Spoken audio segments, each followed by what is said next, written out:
क्षेत्र की रोडों की बदतर हालत देखते हुए आम मानस के काफी समय से सहने के बाद धरना प्रदर्शन आदि से सरकारी मदद के लिए लोग बैठे थे, लेकिन सरकारी तंत्र द्वारा भ्रमित कर भरोसा दिलाया गया कि आप धरना खत्म कर दें, सड़क बनाने के लिए सरकार तैयार है। जनता आज ऐसे मोड़ पर आकर खड़ी है जहां एक तरफ यमुना बेल्ट सरकार की मूलभूत सुविधाओं से कोसों दूर है और वहीं यमुना बेल्ट की जमीन होकर सरकार को सभी जगह से ज्यादा राजस्व सरकार को जाता है।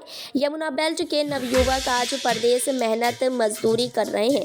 यमुना बेल्ट की सड़क, बिजली, पानी, शिक्षा, स्वास्थ्य विभाग जैसी ढेर सारी मूलभूत सुविधाओं से बहुत दूर है। आप लोगों को बताते चले कि गाजीपुर से विजयपुर सड़क 2-3 दशक से कुछ हुआ ही नहीं, भले ही कागजों में हर वर्ष सड़क निर्माण कार्य होता रहा हो और किशनपुर से रायपुर, भसरौल, रेवाड़ी, पहाड़पुर, भैयापुर, इटोलीपुर, लोधौरा और रारी मोड़ से चंदापुर, गड़ा जैसे गांवों में जाने के लिए खुद के साधन से 4 गुना समय लेकर चलना पड़ता है। जहां ऑटो रिक्शा चलते भी हैं, लेकिन उनका भी कोई भरोसा नहीं कि सही सलामत मुकाम तक पहुंचा ही दे।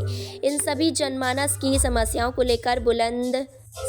को लेकर बुंदेलखंड राष्ट्र समिति अध्यक्ष प्रवीण पांडे और विजयपुर गाजीपुर सड़क बनाओ समिति के संयोजक धर्मेंद्र दीक्षित के अगुवाई में 2 अक्टूबर से नरैनी चौराहे पर सत्याग्रह आंदोलन शुरू किया था, जिसे 12वें दिन राजनेताओं और अधिकारियों की कूटनीति के द्वारा अध्यक्ष प्रवीण पांडे से नारियल तोड़ा कर 5-6 ट्रक गिट्टी मंगवा कर काम शुरू कर देते हैं और सत्याग्रह आंदोलन को बंद करा कर फिर पहले जैसे हालत में छोड़ दिया जाता है। जो 1 महीने के बाद काम तेजी से करवाने की बात थी, वह तो सब हवाई रहा। भले ही किसी को आने वाले चुनाव में लड़ने का उद्देश्य हो, लेकिन मुद्दा सार्वजनिक और जनमानस की समस्याओं को लेकर है, जो वाकई में जायज मुद्दा है। उसी हालत को देखते हुए एक बार फिर से प्रवीण पांडे, आशु सिंह, धर्मेंद्र दीक्षित एक बार फिर जनसंपर्क बढ़ाते हुए आने वाले चुनाव को बहिष्कार करने का फैसला लिया है और इसी हवा को जन जन तक पहुंचा रहे हैं। और एक ही मांग है कि पहले रोड बाद में वोट, रोड नहीं तो वोट नहीं। आइए सुने क्षेत्रीय लोगों की जुबानी और प्रवीण पांडे की जुबानी। आप देख रहे हैं अजरा न्यूज, आप हमें सब्सक्राइब जरूर करें और जुड़े रहें हर तरह की खबरों के साथ। खागा से संजय पटेल की खबर, अजरा न्यूज, फतेहपुर।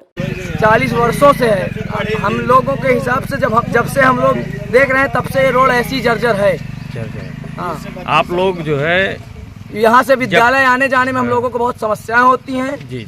और इस रोड की वजह से बहुत सारे हादसे होते हैं। बारिश में बहुत ऐसी समस्याएं होती है जिनसे गांव के लोगों को दिक्कतें होती हैं और ये रोड बनना जरूरी है। अगर रोड नहीं तो वोट नहीं, रोड नहीं तो इस नरैनी क्षेत्र का आप भ्रमण कर रहे हैं, क्या अभी तक रोड वैसे पड़ी है? आप तो सत्याग्रह में बैठे थे। जी बिल्कुल, हमें उनसे वफा की उम्मीद जो नहीं जानते वफा क्या है। लगातार 3 दशकों से विजयपुर से लेकर गाजीपुर मार्ग के लाखों लोगों के साथ केवल धोखा किया गया है। केवल चुनाव के समय में लोग आए और वादा करके चले गए, वादा करने के बाद भूल गए।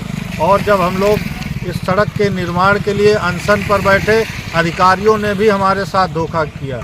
मैं और मेरे साथी आशु जी, मेरे साथ सैकड़ों लोग सत्याग्रह में नरैनी चौराहे में बैठे हुए थे और 12 अक्टूबर के दिन इन लोगों ने लिखित में हमसे वादा किया था कि 1 महीने में इस सड़क निर्माण के लिए जो भी प्रक्रियाएं हैं उनको पूरी करके सड़क निर्माण का कार्य शुरू कर दिया जाएगा। लेकिन अभी तक सड़क निर्माण के लिए कोई भी जो कार्य होना चाहिए था नहीं हुआ। तो इन सारे झूठे लोगों के विरोध में हम सभी लोग प्रधानमंत्री और मोदी जी के IGRS के माध्यम से, RTI के माध्यम से इस रोड के लिए अब तक किस कार्य में कितना जो है धन खर्च हुआ ये भी मांग रहे हैं और ये अधिकारी जवाब भी नहीं दे रहे हैं। ये देखिए, इस लोकतंत्र का दुर्भाग्य देखिए। कल हमने राष्ट्रीय संविधान दिवस मनाया, उस संविधान ने ही हमको अधिकार दिया है अच्छी सड़कों में चलने के लिए, लेकिन उस अधिकार से हम विगत 30 वर्षों से वंचित हैं।